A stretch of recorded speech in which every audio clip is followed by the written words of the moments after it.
জয় শ্রীকৃষ্ণা, রাধে রাধে। আমি নবদ্বীপের মিঠু সাহা। আজকে আপনাদের একটি প্রাচীন ঐতিহাসিক মন্দিরে নিয়ে যাব। সেই মন্দিরটির নাম হলো সিদ্ধেশ্বরী মাতা মন্দির। তো চলুন দেখা যাক মন্দিরটি এবং মন্দির সম্বন্ধে আমি আপনাদেরকে কিছু তথ্য জানাতে চাই। মন্দিরটিতে আমরা প্রবেশ করলাম এবং দেখতে পাচ্ছেন এই মন্দিরটি একটা বড় জায়গা জুড়ে রয়েছে। বিষ্ণুপ্রিয়া স্টেশন থেকে টোটো করে নেমে এই মন্দিরটি আসতে লাগে মাত্র 15 মিনিট। বাবলাড়িতে প্রতিষ্ঠিত এই সিদ্ধেশ্বরী মন্দির, এই মন্দিরটির বাপাশে একটি খুব সুন্দর তুলসী প্রাঙ্গণ আছে এবং এই মন্দিরটিতে 4টি দেবতা রয়েছে।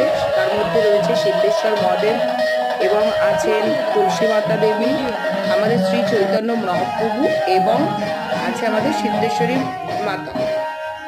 তো আমরা চলে আসলাম এখানে তুলসী মাতা দেবীর দর্শন করতে।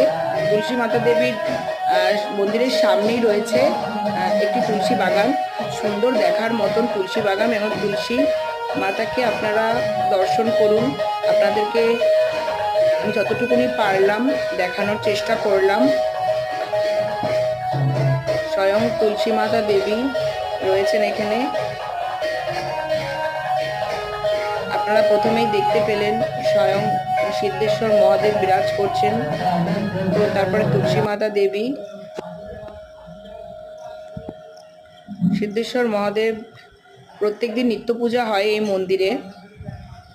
তো এই মন্দিরটি 500 বছর পুরনো। অনেকেই মন্দিরটি সম্বন্ধে জানে না। নবদ্বীপে এমন অনেক অজানা মন্দির আছে যেগুলি সম্বন্ধে মানুষ অনেকেই জানে না।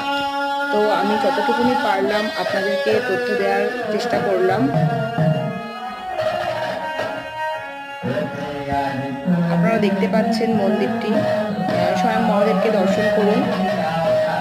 নবদ্বীপে আসলে অবশ্যই মন্দিরে আপনারা আসবেন এবং এখানে প্রসাদের ব্যবস্থা আছে, তো আপনারা এখানকার প্রসাদ অবশ্যই গ্রহণ করবেন। আমাদের শ্রী চৈতন্য মহাপ্রভু যখন বিদ্যানগরে অধ্যয়ন করতে যেতেন তখন এই মন্দিরেই উনি খানিক বিশ্রাম নিতেন এবং এই মন্দিরে বিশ্রাম নিতেন, আর তার জন্য ওনার একটি মূর্তি এখানে প্রতিষ্ঠিত করা হয়েছে। আমরা সোজা চলে আসলাম সিদ্ধেশ্বরী মাতা মন্দিরে। সেখানে আরতি হচ্ছে, পূজা অর্চনা হচ্ছে, আপনারা সেটা শুনতে পাচ্ছেন এবং দেখতে পাচ্ছেন। সন্ধ্যার আরতি হচ্ছে, ঠাকুরের রামগান হচ্ছে। তো এই মন্দিরে আপনারা যখনই নবদ্বীপে আসবেন অবশ্যই এই জাগ্রত মন্দিরে একবার হলেও আপনারা আসবেন।